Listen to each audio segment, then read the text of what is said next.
예레미야 33장의 내용, 위로의 책의 마지막 부분에 해당되는 내용이 됩니다. 길게 30장에서부터 33장에 이르는 내용에서 하나님이 자기 백성들을 향한 궁극적인 뜻이 무엇인가를 밝히 말씀하셨습니다. 그들을 하나님께서 회복시키시겠다. 그 회복의 근거는 그들에게 새 언약을 세우실 것을 말씀하시게 됩니다. 그 새 언약의 내용이 무엇인가요?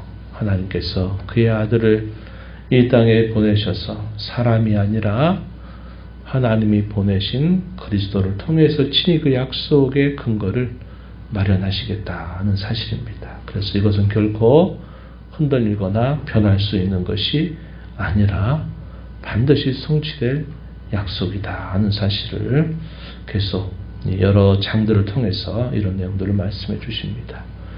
주께서 오신 일들, 그리고 그분께서 오셔서 이루실 그 대속의 사역이 완성이 되면서 신자들의 마음속에 주님의 영이 그들 가운데 내주해서 그들로 하여금 참되고 진실한 마음으로 주님을 믿고 따르고 섬기게 하겠다 하시는 약속을 이 새 언약의 약속을 통해서 건네주신 것입니다. 그래서 우리 하나님께서 타락 이후에 인류에 행하신 가장 큰 역사가 바로 메시아를 보내시는 일, 또 그의 영을 보내셔서 각 신자의 심령 속에 떠나지 않고 내주하게 하시는 이 사역이 가장 큰 사역이다 하는 사실을 우리가 알게 됩니다. 그러한 내용들을 참 어둡고 암울하고 침울한 시대에 하나님이 그들에게 메시지를 전달한 것입니다. 오늘 우리가 읽은 이 말씀의 내용은 우리가 어제 읽었던 말씀에 이어서 두 번째 하나님께서 예레미야를 통해서 주신 말씀의 내용입니다. 언제라고 표현해 주느냐? 시위대 뜰에 갇혀 있을 때 한 두 번째 예언이다. 이렇게 표현되어 있습니다. 1절. 그때가 32장에서 우리가 어제 읽었던 말씀에 보니까 어떤 때였느냐? 32장 1절에 보면 유다의 시드기야 왕 10째 해 곧 느부갓네살이 18째 해에 여호와의 말씀이 예레미야에게 임하니라. 시드기야 왕 제11년에 유다 나라가 결국은 패망을 당하게 되는 일이 있게 됩니다. 패망 바로 직전이죠.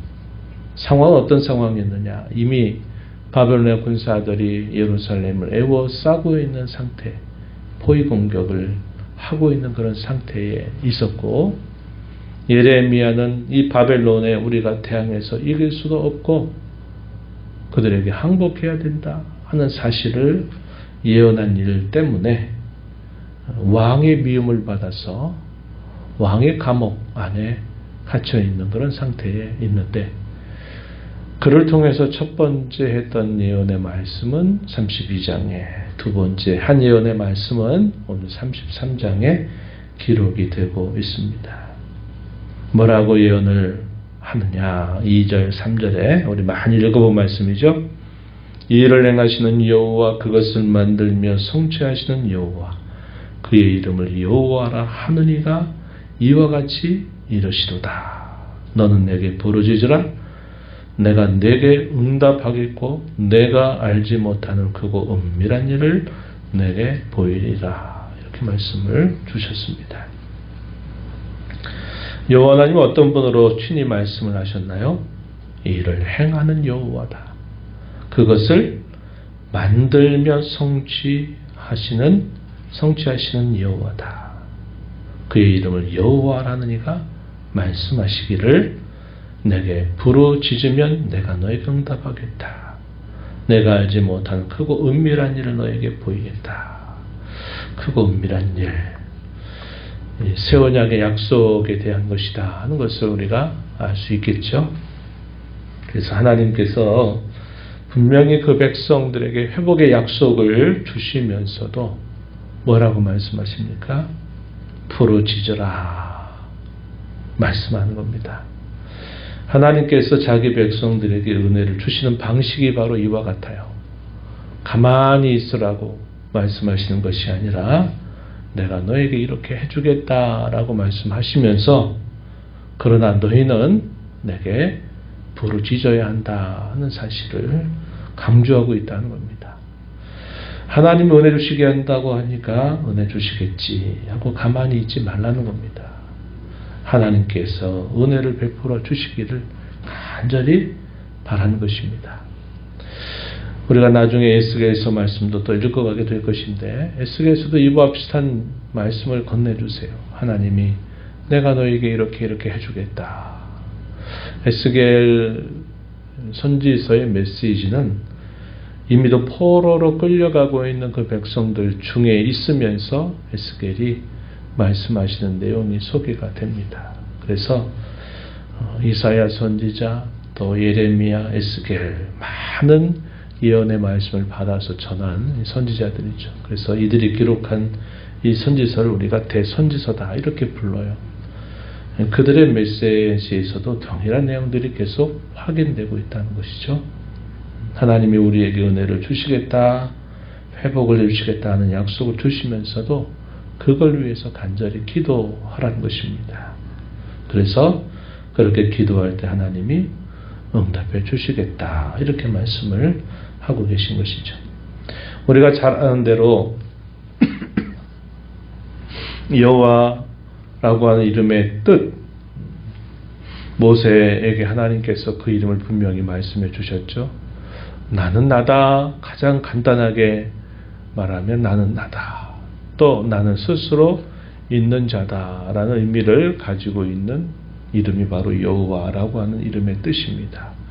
그것을 의미적으로 풀 때는 또 이런 표현이 있다고 그랬죠. 나는 내가 그렇게 되리라고 말한 대로 될 자라는 의미를 이 여호와라고 하는 이름 안에 두고 있다는 것이죠.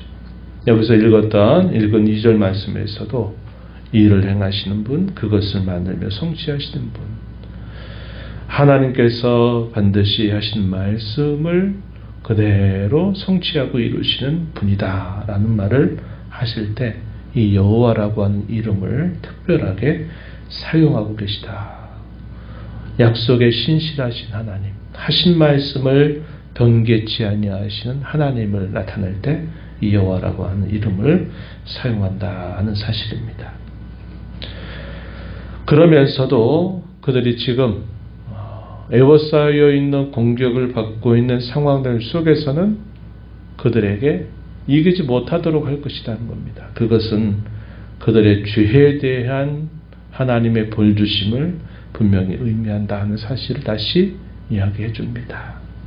그들이 무엇을 잘못했는지, 하나님 앞에 그들이 어떻게 했는지를 그걸 통해서 그들에게 깨우쳐 주시는 일은 이 바벨론을 통해서 행하실 것이라는 겁니다. 이 4절의 5절 말씀이 바로 그런 내용들이에요. 그러나 그것은 끝이 아니고 하나의 과정일 것이라는 겁니다. 그 끝이 어떠한 것이 될 것이냐. 6절부터 8절 내용에 소개되고 있는 내용이죠. 그러나 6절에 보면 그러나 보라 내가 이 성읍을 치료하며 고쳐 낫게 하고 평안과 진실이 풍성함을 나타낼 것이다. 유다의 포로와 이스라엘의 포로, 남유다, 북이스라엘의 포로들, 열국으로 흩어져 있는 포로들을 돌아오게 해서 처음과 같이 세울 것이다. 8절에 보면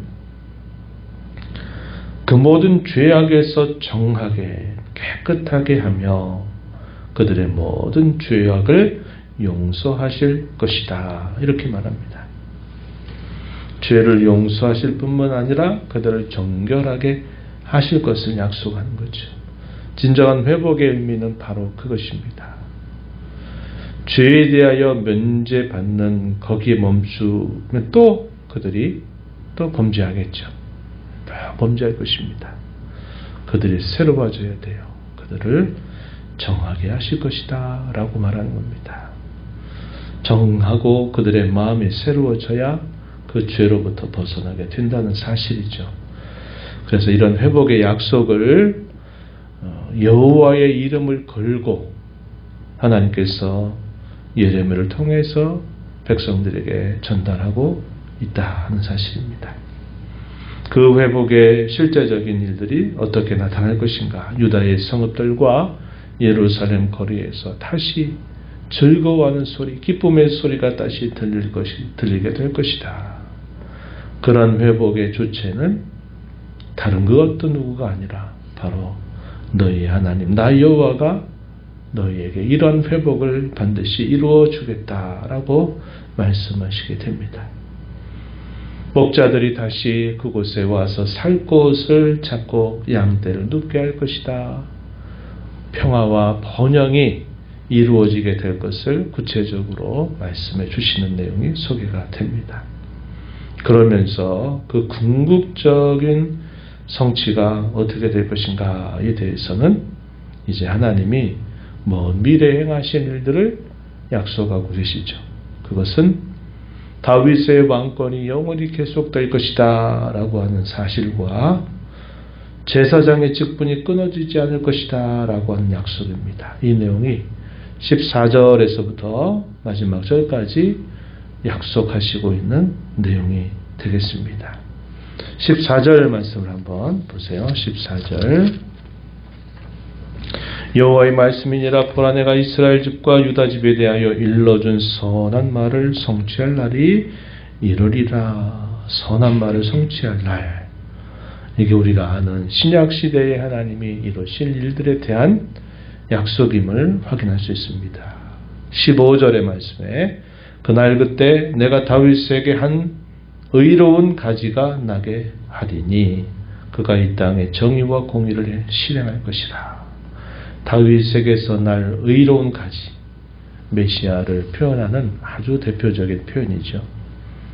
그리고 16절에 그날에 유다가 구원을 받겠고 예루살렘이 안전히 살 것이며 이 성은 여호와는 우리의 의라는 이름을 얻을 것이다 라고 말합니다.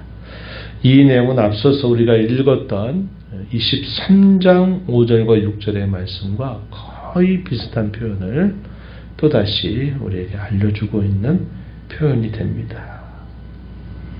여호와가 우리의 의라고 하는 성의 이름을 얻게 될 것이다. 이것이 하나님께서 이 구원을 통해서 세우게 될 그의 나라, 또 작게는 그를 통해서 이루게 될 교회의 모습을 이렇게 표현하고 있는 말씀으로 이해할 수 있다는 것입니다. 이것은 옛적에 다윗에게 하셨던 다윗 언약의 중요한 약속이었죠. 내가 너의 왕위를 영원히 끊어지지 않게 하겠다라고 하셨던 말씀이죠. 역사 현장에서 어떻게 이루어졌습니까? 다윗의 왕권을 이었던 유다의 이 왕조가 지금 마지막 왕을 지금 맡고 있는 상태죠. 시드기야 왕입니다. 이 시드기야 왕이 바로 이런 예언이 떨어지자마자 다음에 완전히 패망을 당하면서 결국 끌려가게 되는 일이 벌어지게 되거든요. 그런데 그 다윗의 왕권이 끊어지기 바로 직전인데 그 왕권이 영원히 이어진다라고 하는 말의 의미는 역사 현장에서 벌어지는 사람을 표현하는 게 아니라 하나님께서 약속하신 메시아를 통해서 이 일들을 이루실 것을 말씀하시는 내용이 되겠습니다. 17절 이하에서는 이스라엘 집의 왕이 앉을 사람이 다윗에게 영원히 끊어지지 아니할 것이다 라고 말하면서 하나님 앞에서 번제를 드리고 소제를 드리고 다른 제사를 항상 드릴 레위 사람 제사장들도 끊어지지 않게 할 것이다 라고 말씀합니다. 이것은 역시 궁극적으로는 예수 그리스도께서 행하실 영원한 제사장의 직분을 말씀해 주시는 내용이죠. 이에 관한 선명한 말씀이 우리가 잘 아는 바 히브리서에서 기록이 되고 있습니다. 아론 계열의 반차를 이은 제사장은 그들이 죽음과 함께 그 제사장의 직분이 끊어져서 계속 이어야 되지만 멜기세덱의 반차를 따르는 그 대제사장은 영원히 우리 곁에 있는 분이다. 바로 그가 우리 주 예수 그리스도다 하는 사실입니다. 그가 자기 백성들의 모든 죄를 짊어지고 영원한 제사장으로서 또 영원한 속죄의 제물로서 자신을 드리심으로 말미암아 그 직분이 영원히 갈리지 않도록, 바뀌지 않도록 하셨다라고 히브리서가 우리에게 알려줍니다. 이러한 말씀이 결국은 신약 시대에 주님을 통해서 이루실 그 약속을 말씀하고 있다 하는 사실이죠. 그가 이렇게 영원한 제사장으로 자기 백성들을 구원하시게 되면서 모든 신자들 또한 어떠한 명칭을 얻게 됩니까? 베드로전서 2장 9절 말씀인가요? 거기 보면 너희는 택하신 족속이요 왕 같은 제사장이라고 말씀하죠. 모든 믿는 신자들이 이러한 제사장처럼 되었다 하는 사실을 우리에게 가르쳐 줍니다. 그래서 우리가 모든 신자들이 만인 제사장이다라고 하는 이런 원리를 우리가 알게 되는 것이죠. 이러한 약속에 따라서 하나님이 이 모든 약속을 성취하신 사실을 우리는 이미도 알고 있고 또 이것을 기억하고 있는 자들로 오늘 이 땅을 살아갑니다. 그러나 여전히 우리에게 궁극적인 성취는 그분이 다시 오심을 통해서 우리에게 완성하실 일임을 우리가 알게 돼요.